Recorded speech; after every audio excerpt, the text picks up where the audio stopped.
If you want to change alarm volume on the Samsung Galaxy A37, we have a couple of ways that allow us to do so. For example, we can open settings and go to sound and vibration in here, and then afterwards we want to go to volume, and you can find the alarm slider in here, so we can move to the left and to the right in order to adjust the volume level of the alarm. But this option works if you have just one alarm for every alarm clock that you, of course, set up.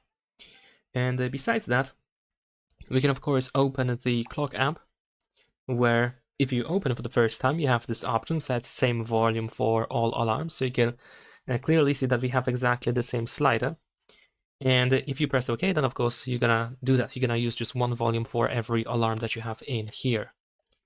Also in the alarm app, in the clock app, we can tap on the three dots here on the right side or in the upper right corner, and then you can open settings, and in here we can go to volume, and this is where we can adjust the volume level for these for all your alarms as well. But also we can switch from the same volume for all alarms to different volume for each alarm.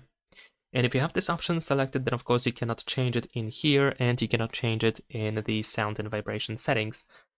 So you can change that by simply customizing every alarm that you have. So if you go to the alarm, if you start customizing it, or if you try to set up a new alarm, of course, then in here we should be able to go to the sound, and then here at the bottom we can choose the loudness for this specific alarm. And that is pretty much it. Of course, if you made any changes to the alarm, then you want to save your changes to make sure that, of course, they are saved. Leave a like and subscribe.